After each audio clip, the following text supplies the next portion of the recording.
What is going on, everybody, and welcome back to the Average Gamer Podcast. We are back with episode number 19. 19. It hasn't even been a week since we did episode number 19. I think that's a record. Well, sort of. I don't know how I start the podcast like this every time, and I say this every time. But I'm pretty sure when I was doing this like last year, I was doing them about a week's apart. But to be honest, there's not a whole lot going on with gaming, so a week apart is pretty hard to do. But today we got some interesting stuff, as you've seen from the title. We're gonna be talking about UFC Fight Night, UFC 248. I called it Fight Night. UFC 248, which was Saturday night, last night. Had some interesting fights, and then we got some gaming to talk about. Little bit of gaming to talk about. So let's get right into it. So, first thing I wanted to bring up was Call of Duty Warzone, and I actually learned some things today that I didn't actually realize. Now, obviously, I don't think this is confirmed, but I heard it on a stream that I was watching, that Call of Duty Warzone is going to be free to play, on every console, PC, Xbox, PlayStation. It's going to be free to play, though, and it's going to be separate technically from Modern Warfare. But the issue I have with that is if you open up Modern Warfare, there's obviously the tab that's classified, quote unquote. We all know it's for the Battle Royale mode. But, it's interesting because even though that might be a game mode in the sections you see if you have Modern Warfare, it still might be also a standalone free-to-play game. Now, the thing with the guys at Call of Duty is they know technically that they could just throw in the Battle Royale within the next month, right? And make it so you have to own the game to be able to play it. And they probably wouldn't make much more money than they have now, because most people who have Modern Warfare and who are even going to touch the Battle Royale aren't really going to, I guess, care to buy Modern Warfare. Like, no one else will care to buy it just for the Battle Royale. Most of the gamers who actually game and care for Call of Duty already have the game. So if they decided not to go the freeway, it wouldn't probably make much different. But if it goes free to play, they can bump their player base up quite a little bit, kind of drastically. So we'll see if they decide to go that way. It's obviously it's Call of Duty, so those guys are a little greedy. You know what we're saying? But yeah, so that was the first thing. I heard the rumor. Don't know if it's true. No one really knows a whole lot about it. But it's cool nonetheless. The other thing too is I've been trying to find a game to play. There's a real shortage of games, shortage of games to play, and I'm actually gonna open up my Steam, see what I have. I got Battlefield. Obviously, that's not on Steam, but I added it via. You can add non-Steam games to your Steam library. But I got Battlefield. I got Escape from Tarkov, which I don't play. DayZ, which I don't play. Dead by Daylight, which I actually do play. I've been playing it a little bit more. Skyrim, GTA, Minecraft, PlanetSide 2, Rocket League, and Rainbow Six. But recently, I've been playing, or I started to get into some CS:GO, and I've always had a weird thing with CS:GO where I feel like the game, it's obviously skilled to an extent, but the game's already been out so long to where starting now, I was trying to do, is just so hard. It's honestly really frustrating. But I was playing today, and I pretty much got fed up and I deleted the game because I played last night and I'm doing everything right. I'm not moving when I'm shooting. I'm stopping, um, smoking the cross, flashing the backside, nading the guy so he's weak, or mauling, whatever, ramp, stopping the push, whatever you want to say. I'm single firing, I'm getting some decent headshots, whatever. But the amount of times today where I'm playing and I get headshotted by a guy moving with a default pistol or a guy moving like across the map with a P90 was astonishing. Like I could not believe what was happening. And all my teammates are still doing like okay. And I wasn't doing terrible, but I was just getting so mad. Like I understand certain like how CS:GO works, right? It's a headshot game, especially at the pro level. It's you better, you know, more than likely, two tap, maybe three tap the guy. If you don't kill him that quick, you're probably dead. But I hate how the snipers work in CS:GO, and I hate how much utility is utilized in the game. One of my biggest things with like Overwatch is it's really just a tank game. You sit behind your tank and you hold mouse one and shoot your abilities. Some of the characters do take some skill. I'm not saying they don't, but it's one of the big reasons I don't like Overwatch. It's just and it's pretty unskilled. I mean, to have the knowledge of what whose ults are up, who's on the map, where they are. Like obviously, yeah, there's a higher level, but at the end of the day, the game's a little M1 clicky. You know what I'm saying? Like it doesn't take as much like pure aim skill as other games do. Now CS:GO at its core is a pretty aim skilled game. It's a pretty point and click game, especially with the op, which is a one shot kill pretty much always. I mean, if you're not hitting above the waist, I think if you shoot their leg, they might not die in one shot. Don't quote me on that. But it's literally so easy to shoot with the op.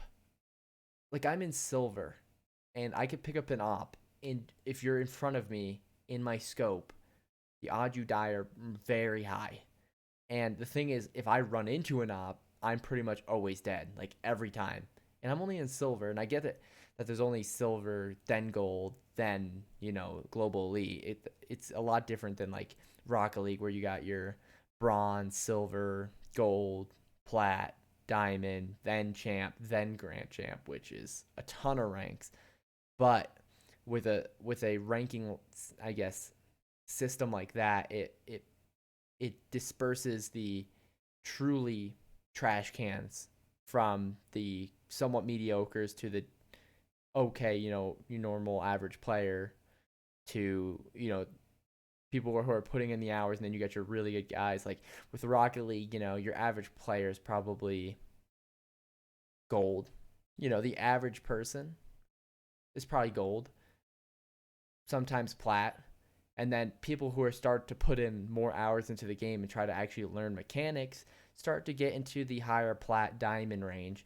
And then people who are putting in a ton of hours to learn every mechanic are getting into champ. And then once you've pretty much sort of mastered the game, you're at that grand champ level. But even then, the pro level is that much higher than even grand champ, which is kind of crazy to think about. But back to CS:GO, I don't know. I was just getting destroyed by kids running around, moving with pistols, destroying me, just headshots. Now they probably could have been hacking. I mean, who knows? I mean, CS:GO's free to play. Half the people hack, to be honest, but it just was. It's one of those games. I said screw it. I'm not even gonna try because everyone knows everything. Everyone. I'm playing in silver, and my teammate is on the mic getting mad at my other teammate for not like fake diffusing. I'm like, it literally you play 5 placement matches or 10 and you get put in silver. Like this kid could have just started this game. Like not everyone has been playing this game for years. You know what I'm saying? Like I don't even know some of the call outs on certain maps. Like we were playing Cash the other day, and I couldn't remember I couldn't remember B main. I couldn't remember Garage. I was like, hold up. But man, yeah. So I tried to get into CS:GO, and yikes. But also today was I guess the tournament in LA for Call of Duty. I mean, it's every weekend. They have no meaning because it's a tournament. But Dallas won. Crim, Clayster, the boys, Huke. They ended up beating Rocker in the finals. But watching Call of Duty, even though Modern Warfare sucks, just gave me this or if I could say the word, appreciation for Call of Duty, man. Because Call of Duty takes a ton of skill. There's it's a lot harder to memorize the rotations of the hard points, then the spawns, and then how to stop the spawns or break the spawns or all this information just for one map, and then you have to do that for like 5 other maps. Whereas, in a game like CS:GO, you just have to kind of learn, I guess, the sight lines, but you know, it's so I don't know. I just I'd rather watch Call of Duty. And I mean, CS:GO at the pro level is fun to watch, but I was just watching Call of Duty and I was like, wow. And I know a lot of people hate on console games, especially Call of Duty is an esport. It gets a lot of hate from the PC fan base, I guess. But Call of Duty is like it's pretty hard to get up there in the ranks. It takes a lot of practice, a lot of just dedication, learning everything, the timings, the what a player's going to do. Then you have to learn it every single year. And I don't know if people realize how competitive like the Call of Duty scene like really gets, cuz as far as I know, Rocket League, it has somewhat of an amateur scene, but it's not huge. Same with CS:GO, it has an amateur scene, but it's not like this huge thing. I know they have Face It and what's the other one called? Shoot, I'm forgetting the name. But like Call of Duty takes it to a huge level. Call of Duty is also one of the only esports that throws the amateur brackets for like 10, 15, $20,000 every single time they throw a tournament. So like every weekend or every other week, because I don't think we had a event last week for Call of Duty. But never mind that. I don't know. I just it hit me today. I was like, wow. Like thank God I grew up playing Call of Duty because the scene's just different. Like the drive, the push to be the best in the Call of Duty scene is just different. I don't know if other games have that. It's weird. I don't know. It's weird. But let's move on to the next topic, which is the UFC 248 event. Uh Now, if you watched it, you'll know what happened, I guess. But so I started watching during the prelims. I think the first match I watched was I actually have some of the fights up here on my screen so I can remember what order they went into. Yeah, the first one I watched was Mark Madison versus Austin Hubbard. Now Austin was fighting out of Colorado. I actually had never heard of these two guys before, and the Austin kid just gassed, and it went to decision. Mark won. It was kind of obvious that he was gonna win because he had some takedowns, but the Austin kid, he's not bad. It was just I don't know. He just wasn't putting it. It didn't look like he was putting in the effort, but I know he was exhausted at the end of the fight. But then you go to the next fight, which was Sean O'Malley versus Jose Quinones, and I actually remember Sean O'Malley from now I'm forgetting the show. I think he ended up winning. What was it called? Not Ultimate Fighter. Whatever it's called. If you know, you know. I think he ended up winning the show, but he's 11-0, and watching him fight, he is composed. He he landed the shot on Quinones, and then he landed this leg kick, right leg kick, hit Quinones, and he pretty much hit him through his block. Quinones was already starting to kind of fall, and Quinones kind of slammed into the cage, and the second that happened, it was over, and that was round one actually. I think it was like 2 minutes in, and it was like, whoa, like you can tell that it's just the difference between just the skill of the fighters. Uh, Sean O'Malley was bringing the heat. Uh, and then I'm trying to remember these fights. I know I watched Max Griffin versus Alex Oliveira, but I kind of forget what happened. Yeah, I think it went to decision, didn't it? I think that was a pretty close fight. It was like I forget what the refs. I forget what the refs decided on it. I wish you could click on it on like Google and see what they picked. I'm pretty sure that was a really close fight. Then you had the Benelli Darush versus Drac Close, however you pronounce his name, and they so first round Benelli Darush, who's a really good wrestler, he gets on top of Close's back, and for pretty much the whole round, he's hugging this dude's back, and he's holding on, and he's probably getting exhausted. But he takes round one pretty much guaranteed because Close did nothing. And then second round, Close lands a shot on Darush, and Darush just starts going at him, and they're just throwing hands. I mean, there's smart and tactical, like boxing in MMA and in the UFC, but they kind of just started throwing hands, and Darush just hit the shot, and he knocked Close down, TKO, KO. Crazy. That was a super fun fight. I was like, wow, if the fights after this are any better, we're in for a good night. The next fight was obviously the women's strawweight, the co-main event, Welly Chang versus Joanna. I'm not even gonna try to say her last name. And if you didn't see it on Instagram or Twitter, I don't know where you've been if you're a sports fan, but crazy fight. Went all 5 rounds and went to decision. Obviously, Chang won, but what a fight! I mean, I don't watch a whole lot of UFC. I'm not gonna pretend like I do, but I had actually never heard of Joanna Dredgewick. I don't know how to say her last name. I had heard of Welly Cheng before though. Obviously, she was the belt holder, if you want to call it that. Uh, and she's 21-1. She was 20-1, obviously going into the fight, but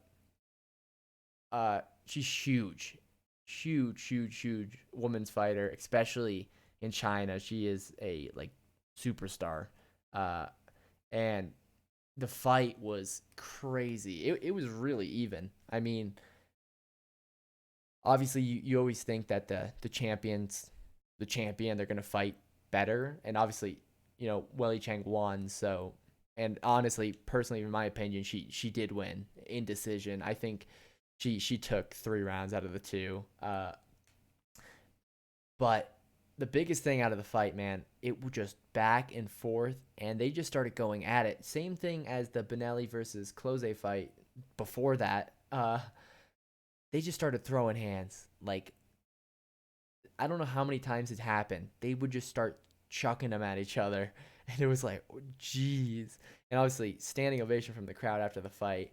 That's probably top fight, one of the top fights I've ever seen. Top fight of, I mean, a lot of people are saying of the decade. Uh, if you go from 2020 to 2000, even 10, which it was honestly a crazy fight.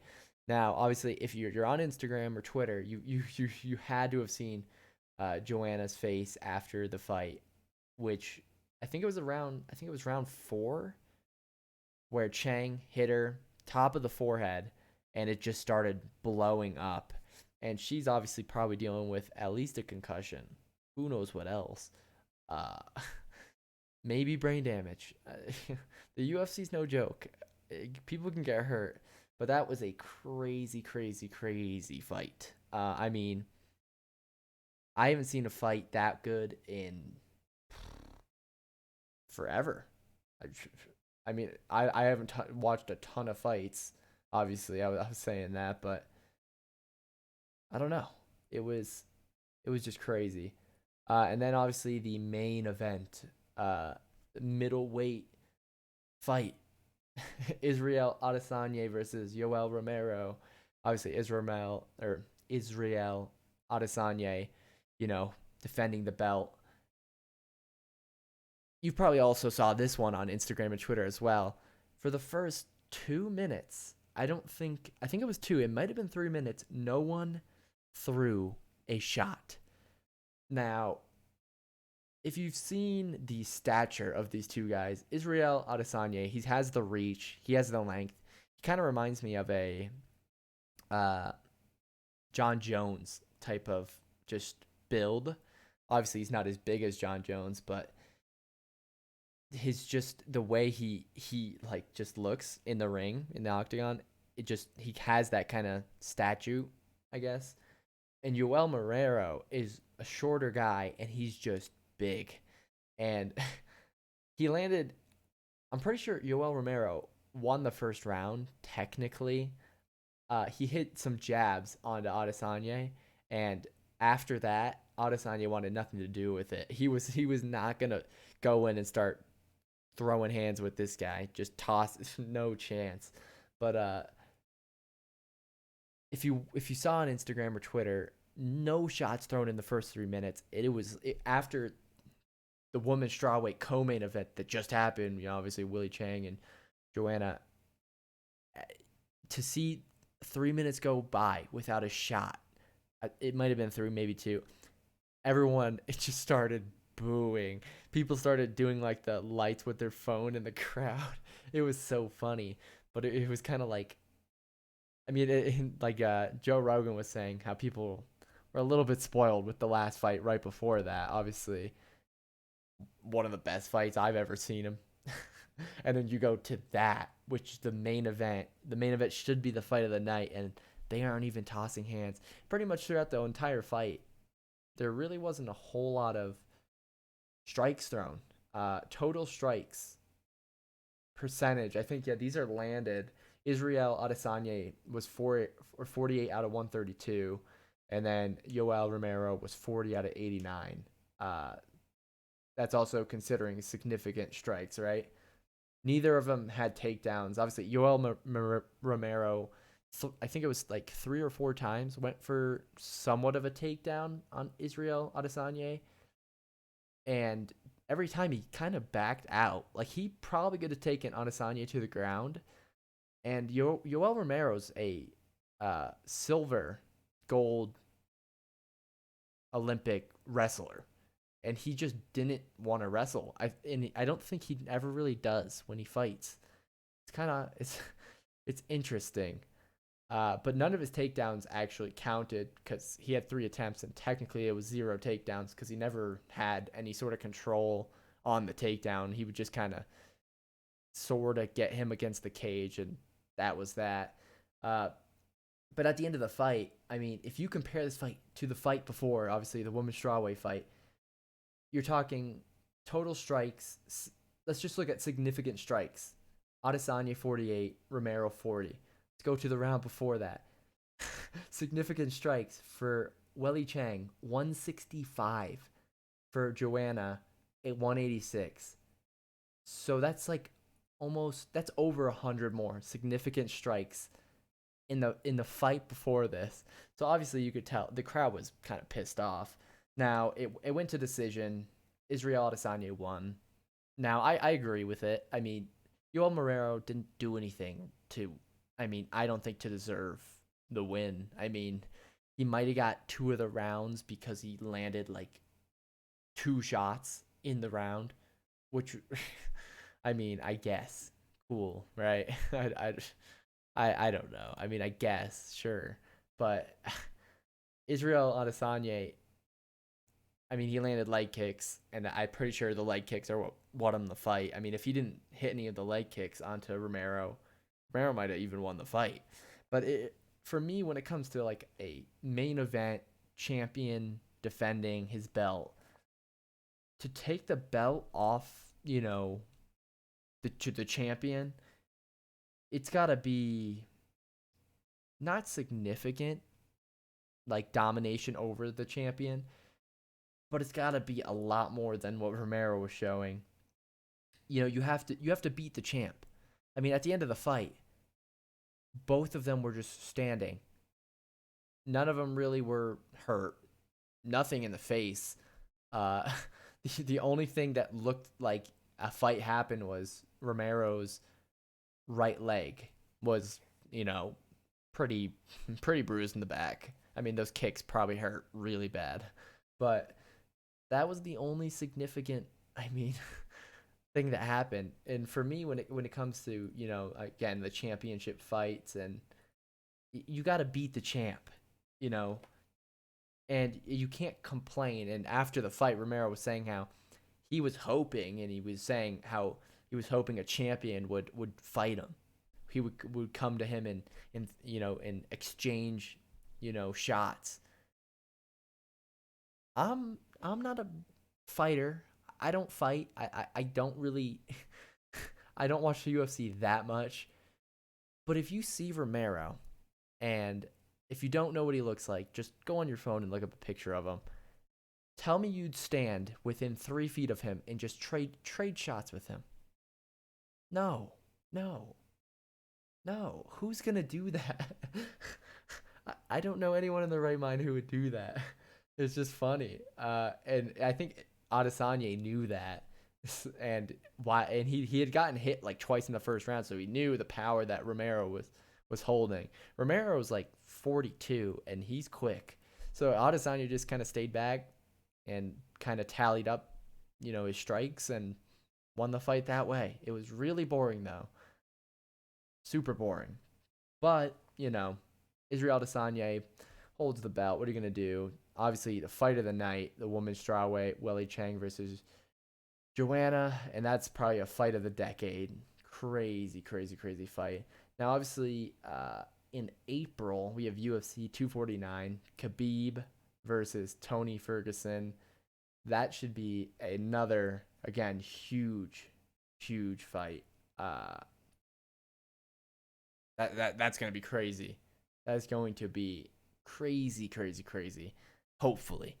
If it goes anything like last night, then it's not. But Khabib and Tony are both pretty, just front fighters. They'll go at each other, and if they don't, well, I mean that sucks. What are you gonna do, right? But that's the next, I guess, thing to look forward to in terms of the next UFC event or main UFC event. UFC 249. So that should be fun. That should be fun. Now, obviously, Conor McGregor, talking about fighting Khabib, but Khabib said, and actually, let me make sure. Khabib said, and hopefully it pops up here. Khabib. Will I find it? Will I find it? I mean, everyone wants the Khabib versus Conor rematch, Everyone does. But Khabib, I believe, said that he wouldn't fight McGregor until he beat a certain someone. I can't remember their name, and I'm not seeing it on. I'm not seeing it on Twitter. Hopefully, hopefully this search gets it. Hopefully this search gets it. Please, please.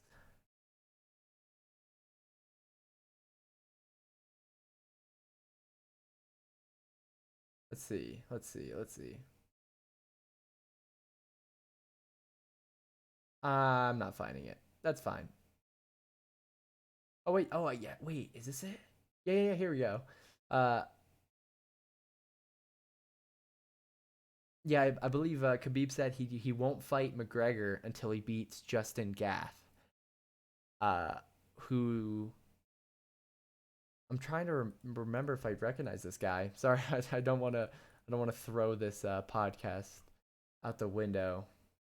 Yeah, Justin Gath. Yeah, I'm trying to. Do I recognize? I'm pretty sure I've seen him fight before. I'm just not recognizing his face at all. But yeah, Khabib said he wouldn't fight McGregor until he fights Justin, but his next fight is against Tony, so he probably won't fight McGregor for a little bit, unless things change and words get exchanged, and you know how it goes down. But that's the next huge fight that should be very, very interesting to watch if it goes down ever at all. But yeah, that's the UFC talk. That's the UFC talk for the day. Sorry, we kind of just kept going on and on and on about it. But besides that, man, the only thing I had to say was we need something. I said this on the last podcast, but there needs to be another game, man. And obviously, Valorant, the new game from Riot, is the next probably big thing. And I'm kind of looking forward to it, to start playing a game that's new with everyone else. New game, new style, new just people aren't going to be masters at it all of a sudden. Like that, it's such a struggle playing CS:GO, like I was saying earlier.